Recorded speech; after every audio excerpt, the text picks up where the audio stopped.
I knew this was for me when on the cover of the user's manual is Taylor Swift Midnights.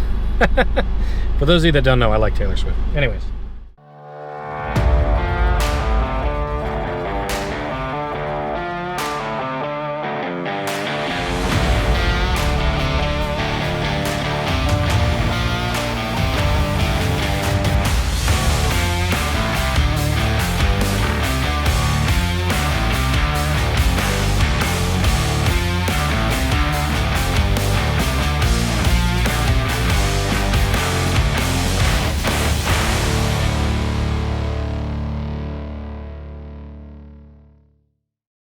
Hey, what's going on, dudes? James here, living life from dusk till dawn, and we are back with another install video for Blue, my 2012 Mazda Speed 3. I have had some issues with my head unit, my infotainment system. I forget exactly what the company is that I have in there right now, but I'm not the biggest of fans. Oh, Boss Audio, that's what it is. So there it is. That's what I have in there currently. It's this tiny little screen. It works. It has Apple CarPlay and all of that, and like it's fine, but it's not the greatest. So I'm going to swap that out today with a company called Eonon, or Eonon. Eonon. I think it's Eonon. But it'll be a bigger screen.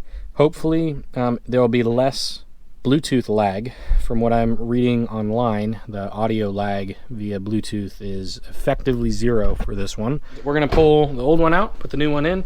It should interface directly with my current setup for my backup camera. And then, the other issue is steering wheel buttons. I currently don't have any use of the volume and next last buttons on my steering wheel controls. So I'm really hoping that getting this unit in there is going to fix that problem, because according to their website, the factory buttons still function with this system. So hopefully I retain those, or get them back, I suppose, because the current system doesn't have it. So this is all that comes in the kit. Here's the new screen. Absolutely massive. We'll do a side-by-side inside of the car with the Boss Audio one, but it is a plug-and-play replacement of your OEM system. So if you do not have an aftermarket head unit already installed in the car, you can pull the factory like button display one out, and then this will slot right into where that goes. So don't feel like because I already have an aftermarket audio system or head unit in the car that you cannot do this upgrade. It is an OEM swap, or a swap with the OEM system that is in a 2010 to 2013 Mazdaspeed 3, and likely all Mazda 3s that are from the second generation. I can't confirm that, but I believe so. But yeah, so we have the new head unit right here, which looks dope. You've got a ton of different plugs on the back. It comes with an HDMI port, which is interesting. We just installed the Eonon MBLA13 into my girlfriend's Mazda 3 GT, and that was a pretty simple install. It didn't take a whole lot of time, but the wiring got a little bit confusing. But this one should be pretty much the same thing. So if you guys clicked on this video looking at Mazda 3s, but you have a Gen 1 3 or Speed 3 or whatever, then hop over to that video, because it's even easier than this install. But yeah, so here's the back. We have the plug for the power, all these different ones, which are going to be lined out in the setup manual here, which basically, when I open this up, it gives you a list of each of the cables, where their respective plugs connect, and then all of the rest of the cabling and what they do and how they connect. Now, the confusing thing about this system is that you get this accessory audio extension, and in the Gen 1 Mazda 3, we had to use this. I assume I'm going to have to use it in the Gen 2 as well. This is what adapts the speakers to the OEM car audio speakers, and then these cables are where they're going to plug into the speaker inputs or output cables for the wiring harness going into the head unit. So that was a little bit confusing because it wasn't written anywhere in the instructions, but I figured it out, or we figured it out, and it works good in her car. So I assume it's going to be the same here. It does come with 2 4G antennas, which is interesting. You've also, and that's what these little flat ones are here. You've also got the GPS antenna, because it has, well, GPS built in, which is pretty neat. And then it comes with a microphone to be able to use all your hands-free audio talk to text and stuff. And then of course this massive bundle wiring harness and a couple extra fuses, which is nice. And then there's the GPS chip, I would assume is what that card is. It looks like a SIM card holder. And it's probably already installed into the unit, which is somewhere. I don't know, whatever. Oh yeah, 4G plus, 4G minus. That's why there's going to be 2 cables, and then of course your GPS. And all 3 of those are going to be tiny little coax cable connections. And then this port right here is going to be for your factory car antenna for your radio. And then each one of these corresponds with the specific plugs there, which will include the wiring harness for like if you have a backup camera. Now I did get the M3BLA12S for my car, and the reason that I did that is looking on the forums, the differences between the 12 and the 13, because the 13 is the newest generation of Eonon head units, at least for the Mazda 3s. The 12s, allegedly, at least in the Gen 2 Mazda 3s, operated a little bit faster than the 13s, and also offered a higher RAM storage, which means the computers require RAM, random access memory, in order to operate faster. It's how it temporarily stores data before it transfers it to wherever it needs to go. And so the more RAM that you have, the faster the computer can run, along with other factors that go in. But general rule of thumb, if you have more RAM storage, you can put more, or the computer is going to be faster. And so the 13 came with, I believe, 16 gigs of RAM, gigabytes, and the 12, I believe, came with 32. So I ended up going with the 12 because that was the recommendations on all the Mazdaspeed 3 forums for the Gen 2, is that the 12 operated better than the 13. So that's what I ended up going with. But in the Gen 1 3, we installed the 13 because that was better compatible for that system, and it's working fantastic. So if you have questions about the 12 or the 13, or you just want to see what the 13 looks like, hop over to that video on this channel for the Gen 1 Mazda 3 Eonon head unit install, because they do have, I did put the 13 in that car. Okay, enough chatter because I've been rambling for 5 minutes. Obviously this looks like a lot. It's really not that bad. I promise you it will go quick. The hardest part is going to be pulling the center console apart and getting the infotainment system out of the car. So we're going to go ahead and get in here. Oh boy. First step is always to disconnect the battery. I haven't done that yet, but I'm about to. Whenever you're working with electrical things, just make sure that you don't have, you know, the battery installed, because that's how you short things and blow fuses. Okay, we got to talk about something real quick. You do not have to take apart the entirety of your center console. I will show you exactly what you have to take out. So all you need is to get a plastic trim removal tool. This came in some random box that I bought, or that I got from another kit that I was doing, and I've just held on to it. If you don't have this, you could use a flathead screwdriver. This is just going to be softer, so it won't like damage the material or anything. But you just take this and get it right up underneath right here, and you pull, and then it's out, just like that. And then you can get your fingers in and slide that forward, and this upper portion is now removed. The bottom portion, so this is obviously the new screen that's in here, but it's going to have all of your old stuff. It's going to be filling this shape right here. Is not bolted. It's not held in any difficult way. Just grab it and pull straight outwards, and I promise you that it will release. Now your car will likely look like this. So you have the big old power cable brick. You have, this is the antenna for your radio. This is your steering wheel controls, I believe. And then if you're like me, you'll have a backup camera source, which you might not have this, but if you have a backup camera that you installed on your car, you will have this, and then that'll plug right in. Oh my God, I'm getting sweatier by the minute. Next, we're gonna go ahead and set up all the wiring into the back of the new head unit and get that all screwed in and tightened down. We have the main power plug plugged in here, and then it runs to the black connector right here. We have the aux additional cable, which I haven't plugged in yet, but those are running to this power right here. And this is your audio cable jack, which goes into the wide slot on the far left. And then you have your another audio jack port. I don't really know exactly what this one's for, but I guess I'll figure that out in a minute. And that's plugging into the third, or the center or almost center slot. The third from the left. The second from the left is a blank. The fourth from the left runs to your single port USB, and then the fourth from the left runs to your dual port USB cable, and then the far right is going to be your backup camera plug. And because I have a backup camera, I plugged that in, and then I connected my camera power lead to the power lead on here. Disclaimer for future issues that come up in the video: if you have your backup camera hooked up to your rear tail lights for a power source, do not connect this power lead to the head unit, or your backup camera will not turn off. I'll explain that later. I don't think I have to worry about the ground because the camera is grounded in the back of the car, so this is probably just an extra ground for that.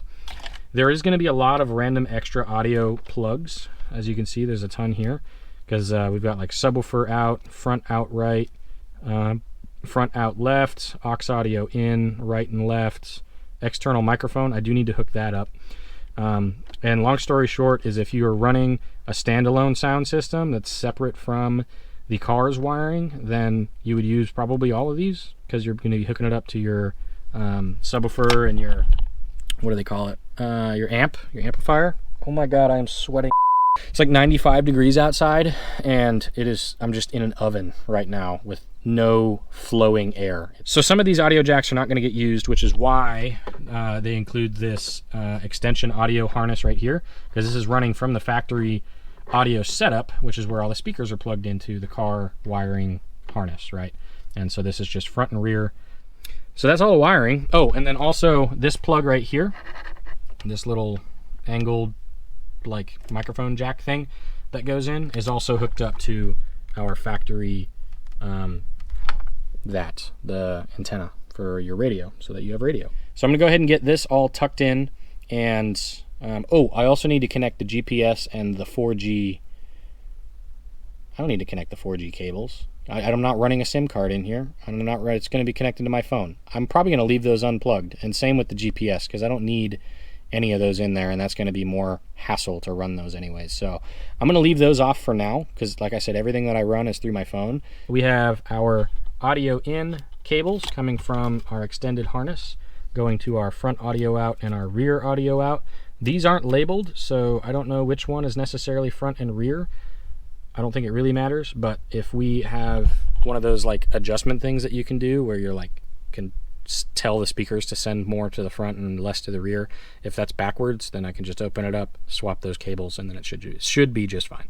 The last thing is to run the microphone. It comes off of that black plug that I showed you earlier. Honestly, I think I would prefer this to be at the top of the A-pillar, but with the amount of effort it would take for me to route this right now, yeah, I'm just gonna not. So I'm probably gonna leave it where it was originally from the previous setup, and I'll just like have it sticking out the top here or something like that, so all the rest of this jumble of stuff can just kind of like dangle in there. Well, it's turning on. The first boot up took a really long time on the other car, so I'm not surprised this is taking a while. After the initial boot up, it was almost instantaneous for everything to turn on.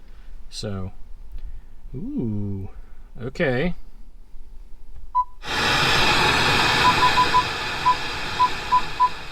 Okay, well, sound works. What about, ooh, volume works.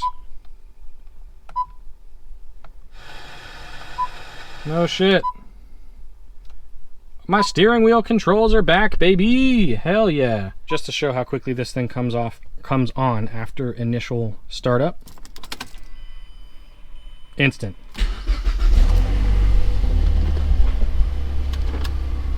I'm running the software update right now. It just popped up on the screen on its own. I knew that was a thing to check for, but I had to like hunt through the settings on the MBLA13. So this one, it just popped up and asked if I wanted to update the system, and I said yes, after I connected the Wi-Fi, of course. So you can go to settings and then hit Wi-Fi and just connect to whatever your wireless is at your home, or like a hotspot or something from your phone, in order to make that work. I have not paired with my phone yet, so we'll do that here in just a second. I'm letting the air conditioning run and cool me down, thank God. Well, the updates are complete, and look how responsive that is. I touch and it immediately with maybe a very split-second delay responds. I have my steering wheel controls, I have a bigger screen. Oh, we were gonna do reverse. Clutch in. Whoa, okay, that was interesting.